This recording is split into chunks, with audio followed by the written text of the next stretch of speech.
Merci beaucoup pour ces bons rappels que Dieu est un Dieu de vérité qui demande de nous une vraie honnêteté, mais un Dieu de grâce et le Dieu des promesses. Et nous pouvons avoir confiance en ces promesses.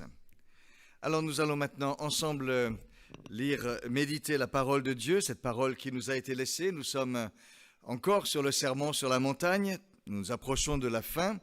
C'est l'avant-dernier message sur ce beau texte de Jésus. Et nous allons donc lire dans Matthieu au chapitre 7, les versets 15 à 23. Et nous laisserons retentir cet enseignement de Jésus sur notre situation contemporaine. Gardez-vous des faux prophètes. Ils viennent à vous en vêtements de brebis, mais au-dedans, ce sont des loups ravisseurs. Vous les reconnaîtrez à leurs fruits. Cueille-t-on des raisins sur des épines ou des figues sur des chardons? Tout arbre bon porte de bons fruits, mais le mauvais arbre porte de mauvais fruits. Un bon arbre ne peut porter de mauvais fruits, ou un mauvais arbre porter de bons fruits. Tout arbre qui ne porte pas de bons fruits est coupé et jeté au feu. C'est donc à leurs fruits que vous les reconnaîtrez.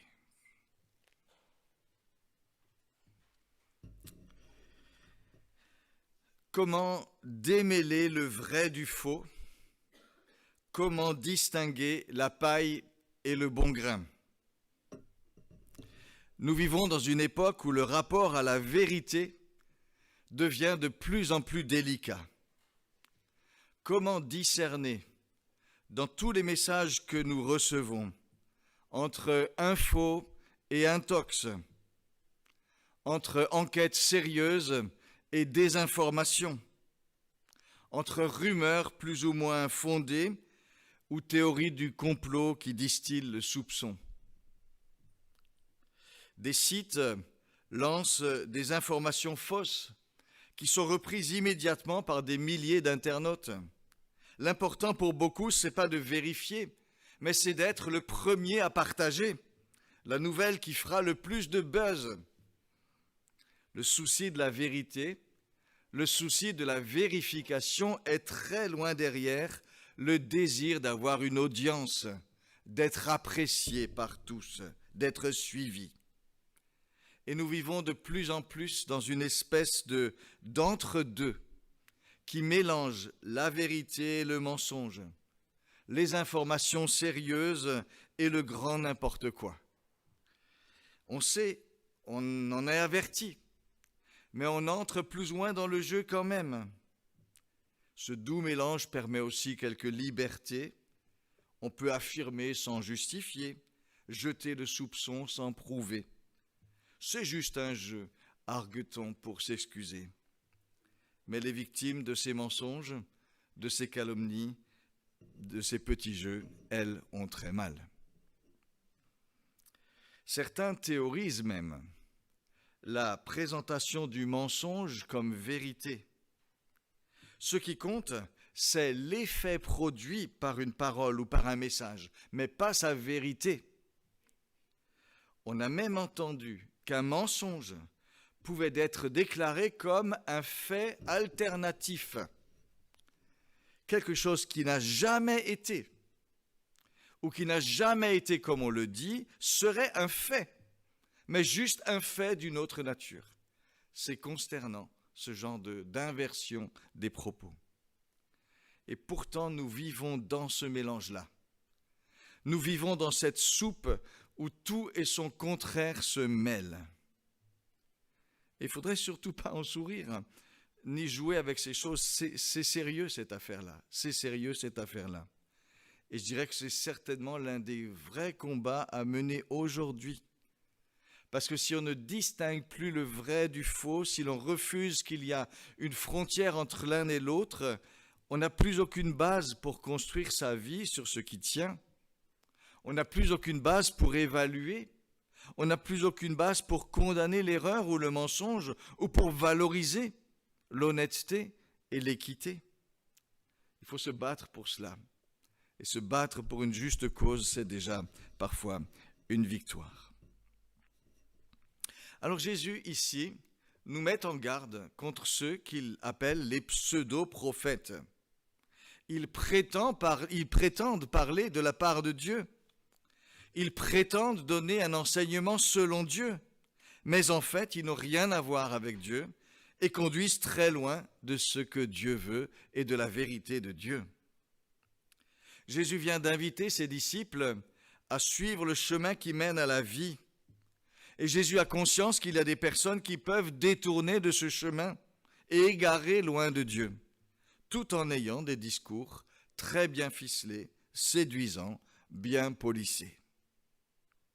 Que suppose donc ce langage de Jésus qui nous dit « Gardez-vous des pseudo-prophètes » ? Il suppose d'abord une complexité. Il y a du vrai, il y a du faux, c'est la base, c'est la référence. Mais la réalité est plus complexe. Il y a du vrai qui a l'apparence du faux. Ça existe. Le vrai n'est pas toujours vraisemblable. Il y a des innocents qui ont des figures de coupables. Et parfois, il y a du vrai qui ressemble à du faux. Il y a aussi du faux qui ressemble à du vrai.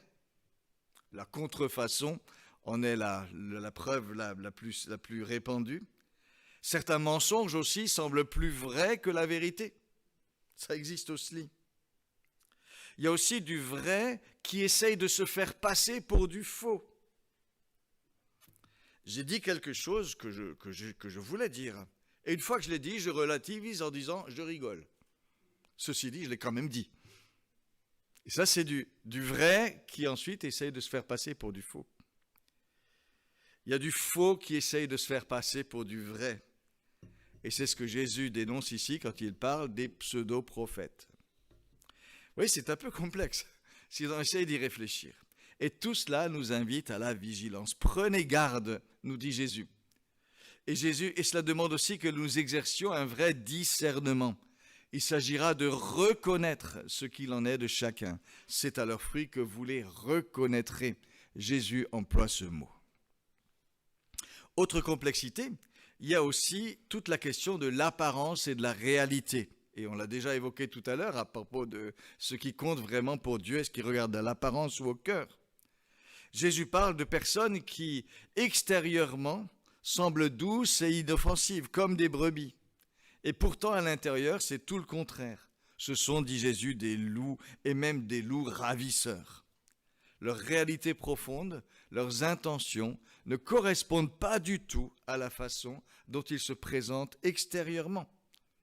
Oui, distinguer le vrai du faux n'est vraiment pas toujours facile. C'est pas évident quand on essaie de voir toute cette complexité. Et on pourrait peut-être un peu se dire, mais est-ce que c'est possible ? Pourtant, selon l'enseignement de Jésus, il y a quand même une norme.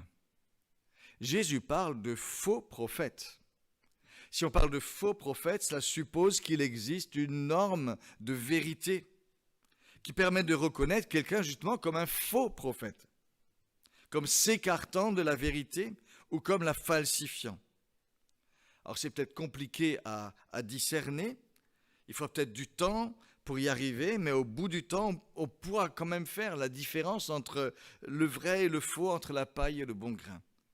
Et il nous faut tendre à cela par tous nos efforts. Pour Jésus, en tout cas, ces faux prophètes, ces pseudo-prophètes, n'énoncent pas une vérité alternative lorsqu'ils s'opposent à la parole de Dieu ou lorsqu'ils la dévoient. Ils sont de faux prophètes, il faut les dénoncer comme tels. Pourquoi donc une telle vigilance ? C'est d'abord la question de nos appuis. On ne peut pas s'appuyer sur du mensonge ou sur de l'imaginaire. Ce serait construire sur une mauvaise base. On ne peut pas s'appuyer sur du vent. Et Jésus nous invite ici à bien tester nos appuis, à bien tester, à bien vérifier nos fondements. Jésus nous recommande aussi de ne pas nous laisser détourner du droit chemin, ne pas nous laisser détourner et conduire vers ce qui serait une impasse, une voie de garage. C'est aussi pour cela qu'il nous dit « prenez garde ».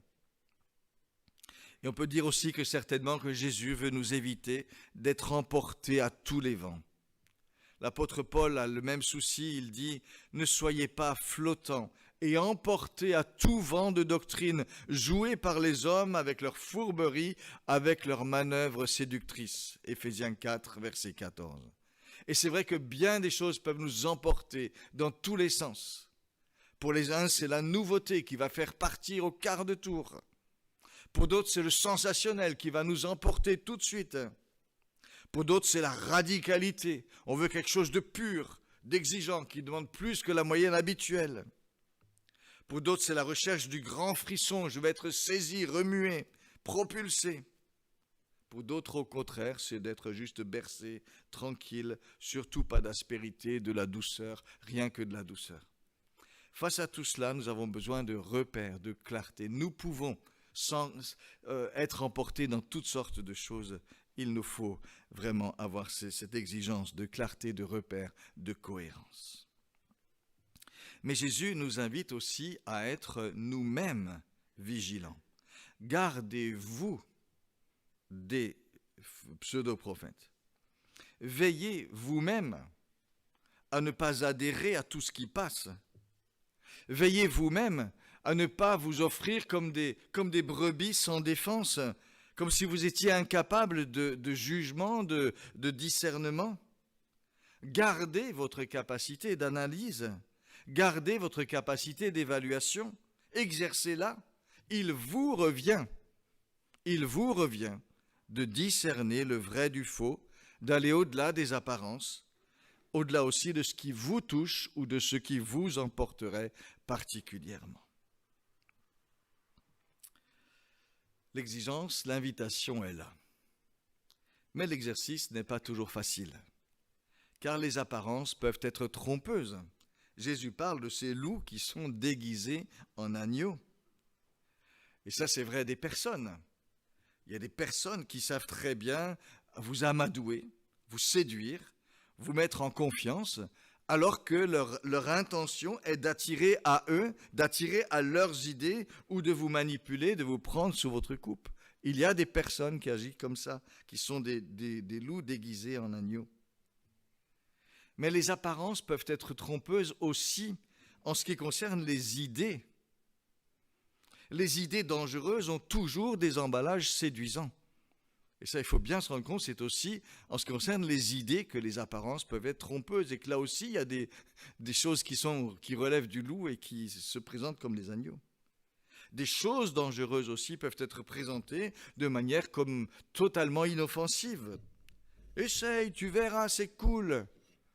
Et tellement cool que quand qu'on en reveut, qu'on redevient addict, qu'on se laisse entraîner, là on n'aurait jamais pensé aller.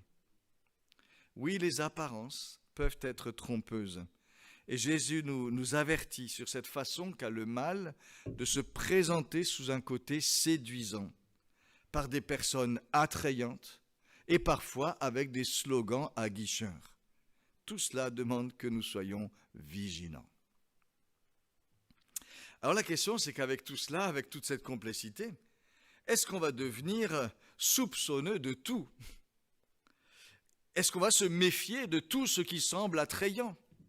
Ou de toute personne qui du coup semble sympathique, joviale, en se disant que « waouh, peut-être il y a un loup derrière ». Jésus ne veut pas instiller le soupçon permanent. Jésus ne dit pas « attention, vous ne pouvez avoir confiance en personne ni en rien ». Et pour bien nous le faire comprendre et nous donner un repère, Jésus change d'image.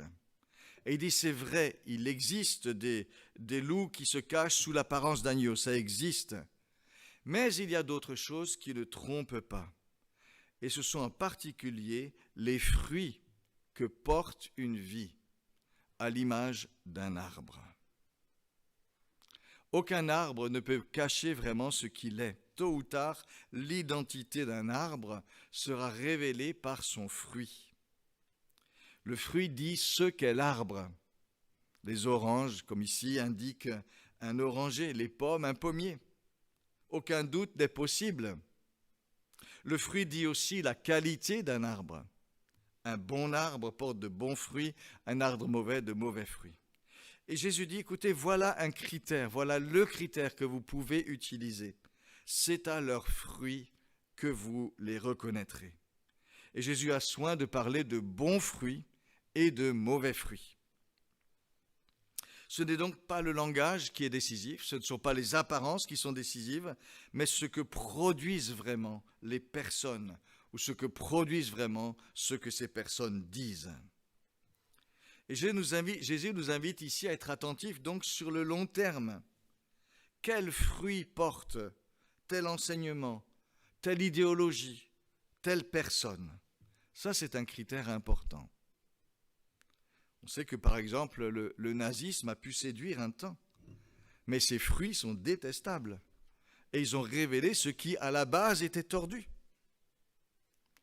Le capitalisme ultralibéral produit de la richesse, mais il peut aussi mépriser l'humain lorsqu'il n'hésite pas à laisser sur le carreau des personnes dès que la rentabilité l'exige. Il y a là des fruits qu'il faut évaluer, qu'il faut considérer. Et il faut régulièrement nous interroger, mais sur quoi débouche ce qu'on nous propose? Là où il y a un fruit négatif, c'est souvent un signal que quelque chose ne va pas à la base. Un fruit négatif ne dit pas forcément que tout est mauvais, mais alerte sur un domaine particulier où il faut faire attention. Et il nous faut apprendre à écouter ces alertes, à penser à cette question des fruits. Mais à l'inverse, un fruit positif dit qu'il y a quelque chose de sain, de bon à la base de ce qui est produit. Et Jésus le dit, un bon arbre ne porte pas de mauvais fruits. Et un arbre mauvais ne porte pas de bons fruits. Si le fruit est bon, ça dit aussi quelque chose de l'arbre. Il s'agit nouveau ici d'une appréciation qui tient compte de l'ensemble et qui se vérifie dans la durée. On va dire qu'isolément, un bon arbre peut produire l'un ou l'autre mauvais fruit, avarié ou mauvais, ça peut arriver. Mais dans son ensemble, si un arbre est bon, le fruit est bon. Et là où il y a de bons fruits, c'est que la base est bonne. Et je trouve que c'est important pour nous et un peu rassurant d'avoir ce critère que donne Jésus aussi. Ça doit aussi nous apprendre quand même à ne pas juste nous arrêter à un détail qui ne va pas, de dire il y a ici un mauvais fruit, c'est que tout le reste est mauvais, à considérer les réalités dans leur ensemble et sur la durée. Mais ce regard nous permet d'apprécier légitimement des personnes, d'apprécier légitimement des actions qui sont faites, d'apprécier légitimement des organisations qui sont mises en place, là où on voit dans la durée, dans la régularité de bons fruits. Et cela même si tout n'est pas absolument parfait. Il y a là quand même un critère utile et apaisant à pouvoir utiliser. Mais Jésus applique ça tout particulièrement à des personnes qui disent parler de la part de Dieu, dire des choses sur Dieu. En ce qui concerne la vérité de Dieu, toutes sortes de personnes ont leurs idées, toutes sortes de personnes ont leurs conceptions, toutes sortes de personnes ont leurs prétentions. Et Jésus nous invite là aussi au discernement et à la vigilance. Et Jésus nous dit, il peut y avoir des loups ravisseurs. Des gens qui vont vous chercher avec un langage sur Dieu à vous ravir pour eux-mêmes. Ce qui compte, ce sera de vous rallier à leurs idées pour que vous deveniez leurs disciples, leurs followers. Souvent, ces gens insistent en général sur ce qui les distingue, eux, de tous les autres, ou sur tel ou tel point qu'ils montent en épingle et où eux seuls sont fidèles. C'est jamais un très très bon signe quand quelqu'un se pose comme le seul fidèle, en insistant sur un point et en dénigrant tout le reste, tout ce qui se fait autour. C'est en général qu'on veut vraiment qu'on vous suive vous-même, qu'on suive ces personnes elles-mêmes. Il est possible ainsi qu'il y ait des gens qui essayent de vous rallier à une idée, à leur idée simplement, pour que vous les suiviez elles. On connaît aussi malheureusement ceux qui veulent ravir des gens pour avoir leur argent et qui promettent bénédiction, prospérité, guérison, à condition que vous ouvriez votre portefeuille. Tristement, ça existe. Ce qu'on appelle la théologie de la prospérité revient parfois à cela. Et vous avez peut-être vu, il y a eu un reportage il n'y a pas si longtemps qui montrait ce genre de pratique. Mais les loups ravisseurs les plus dangereux, ce sont ceux qui détournent du message de l'Évangile, ceux qui sapent la confiance en Dieu et en sa parole, ceux qui mettent en doute la véracité de l'enseignement biblique, qui minimisent l'œuvre du Christ, sa mort, sa résurrection, qui relativisent les normes de vie, les normes éthiques de l'Évangile. Et Jésus dit, faites attention à ces ravisseurs-là aussi, particulièrement. Et Jésus nous invite en tout cas à rester fermement attachés à l'Évangile, à ne pas nous laisser ravir par qui que ce soit d'autre, par quelque enseignement qui est donné. Et il nous invite là aussi à considérer les fruits de ces personnes. C'est le test qu'il donne. Sur quoi débouche leur action? Sur quoi débouche leur enseignement? Qu'est-ce que cela produit vraiment? Est-ce que ces personnes vous rapprochent de Jésus? Ou est-ce qu'elles se mettent elles-mêmes au centre? Est-ce que ces personnes respectent l'enseignement du Christ? Ou est-ce qu'elles mettent vraiment au centre Jésus, son œuvre, son salut? Il ne s'agit pas là de se contenter de quelques formules qui disent « oui, j'aime le Christ, je suis rattaché au Christ ». Il s'agit de vérifier si dans la durée, sur l'ensemble de ce qui est dit, Jésus reste au centre. Et je crois que c'est un premier critère très important. Deuxième critère, quant aux fruits, est-ce que dans leur vie, ces personnes sont en accord avec l'enseignement du Christ? Est-ce que leur conduite, leur manière d'être est orientée par l'Évangile? Est-ce qu'elle manifeste l'état d'esprit du Christ, du Seigneur Jésus, l'humilité, le service, l'accueil, le don de soi? Est-ce que par rapport à l'argent, par rapport au pouvoir, ces personnes sont en accord avec l'enseignement du Christ? Est-ce qu'elles ont l'état d'esprit du Christ? Est-ce qu'elles marchent dans les pas du Seigneur Jésus? Le fruit donc de leur vie. Mais le fruit, c'est aussi l'effet de leur action. Est-ce que ce sont des personnes qui unissent vraiment autour du Christ et de l'Évangile, de la parole de Dieu? Ou est-ce que ce sont des personnes qui se servent de la Bible pour diviser, pour polémiquer, pour ramener sans cesse à leur enseignement particulier? Pour l'apôtre Paul, ceux qui entretiennent des discussions futiles ou qui font naître des querelles doivent être évités. Il le dit souvent, c'est dans les épîtres de Paul à Timothée et à Tite. Tout comme d'ailleurs celui qui ferait de l'Évangile une source d'enrichissement personnel. 1 Timothée 6, verset 5. Quels sont les fruits de l'enseignement? Les fruits d'un enseignement, ce sont aussi les conséquences qu'ils ont. Tu dis cela, mais cela entraîne d'autres choses. Et il nous faut aussi savoir, lorsqu'on parle, vérifier quelles sont les conséquences de ce que l'on dit et savoir là aussi être responsable. C'est à leurs fruits que vous les reconnaîtrez, nous dit Jésus. Et je dirais qu'il y a là une sagesse, la sagesse de bien prendre le temps de tout considérer, leurs fruits, de manière large, de manière cohérente. Il ne s'agit pas de s'arrêter sur un seul point qui ne nous plaît pas. Non, les fruits, vraiment, c'est de manière une considération d'ensemble. Mais les fruits permettent aussi de reconnaître quelqu'un, nous dit Jésus.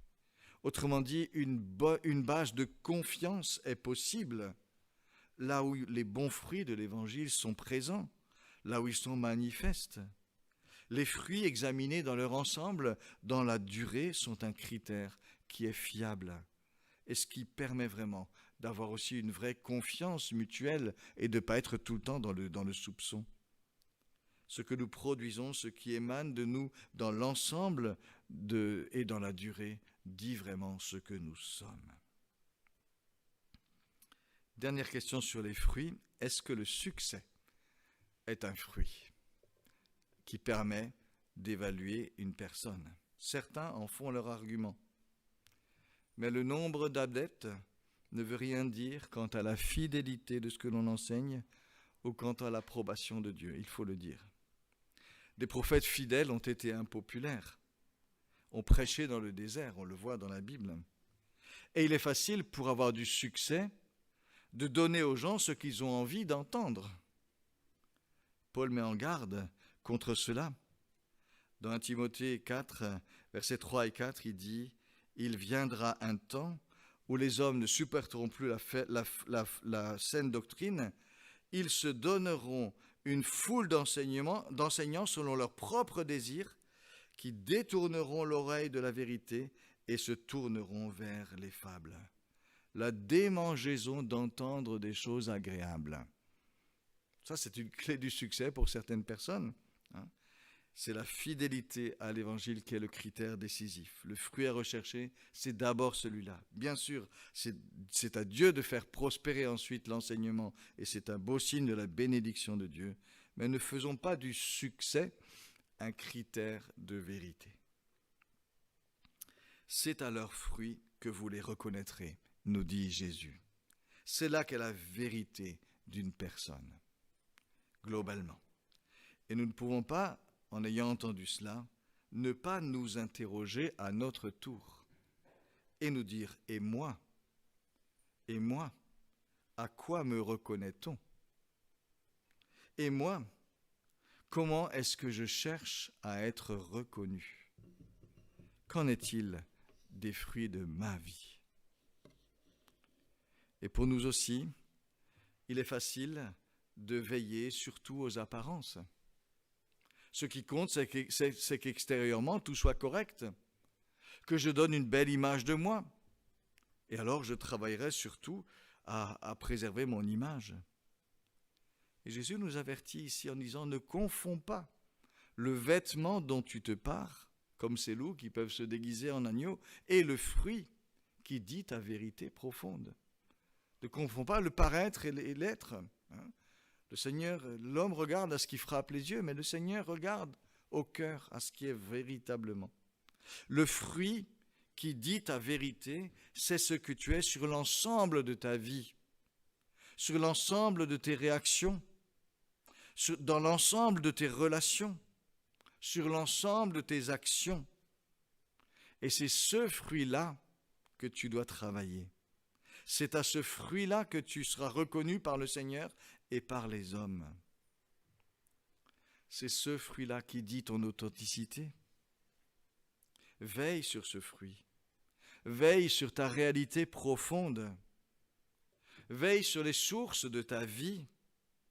Veille sur l'ensemble de ta vie et pas juste sur sa partie sociale ou celle du dimanche. Veille sur la cohérence de ta vie et pas juste sur ta capacité à donner le change par tel ou tel discours bien rodé, par telle ou telle action d'un moment, par telle ou telle compétence bien sectorisée. Et si jamais tu n'as pas les ressources d'une grande action d'éclat, ou si tu n'as pas une position superbe, rappelle-toi que l'essentiel n'est pas là. La vérité d'une personne, ta vérité devant Dieu, est dans les fruits, dans ce que tu manifesteras dans ta vie de tous les jours, humblement peut-être, mais fidèlement et authentiquement. C'est à leurs fruits que vous les reconnaîtrez. Et moi, à quoi me reconnaît-on? Mais parler du fruit pour nous chrétiens, cela implique aussi, et c'est nécessaire de nous rappeler que Dieu est à l'œuvre dans nos vies. Et c'est vrai que le vêtement, lui, n'est pas le fruit, mais Dieu lui-même veut produire en nous le fruit d'une vie qui l'honore. Dieu a fait sa demeure en nous. Et lorsque nous lui ouvrons notre vie, lorsque nous acceptons son pardon, il est là et il agit en nous et il veut nous transformer, il peut le faire. Et Jésus a employé une magnifique image pour dire cela, celle du cep et des sarments. Parce que le sarment est attaché au cep, il va tirer de lui toute sa substance et il va pouvoir produire un bon fruit. Et Jésus dit, je suis le cep, c'est la source de votre vie. Vous êtes les sarments. Le mouvement va de lui jusqu'à nous. Les ressources données de lui peuvent venir en nous. Il crée en nous le vouloir et le faire par son esprit. Il agit dans nos vies si nous lui demandons de nous transformer pour vraiment faire ce que nous ne pouvons pas faire. Et l'apôtre Paul nous le rappelle, ce n'est pas que nous soyons capables de concevoir nous-mêmes quelque chose, mais notre capacité nous vient de Dieu. Notre capacité nous vient de Dieu. 2 Corinthiens 3, verset 5. Et ça, c'est vraiment ce qui change tout. Dieu utilise sa parole comme une semence pour planter en nous de nouvelles dispositions, de nouveaux désirs, de nouveaux objectifs. Il nous travaille par les circonstances de notre vie pour nous modeler comme un potier qui travaille l'argile. Et puis si nous vivons en nous approchant de lui, il nous donne sa vie, il nous donne les forces dont nous avons besoin si nous vivons dans ce dialogue constant avec lui. C'est à leurs fruits que vous les reconnaîtrez. La vérité d'une vie, c'est cela. Et nous donc, à quel fruit nous reconnaîtra-t-on ? À quel fruit le Seigneur nous reconnaît-il, lui qui sait tout de nous? De quel fruit peut-il se réjouir? Dieu est un Dieu de vérité. Il veut nous préserver de la superficialité et des simples jeux d'images qui ne sont qu'apparence. Il regarde au cœur. Mais Dieu est aussi un Dieu de ressources. Je suis le cep, vous êtes les sarments. Et comme ça nous a été rappelé, il est aussi un Dieu de pardon qui permet de se relever pour mieux avancer, pour continuer. Demeurons donc unis à lui. Recevons la sève qu'il veut nous communiquer et que nous puissions de plus en plus être reconnus par les fruits de sa vie en nous. Un fruit authentique, un fruit qui aura le goût du vrai dans le monde si complexe au sein duquel nous vivons. Amen.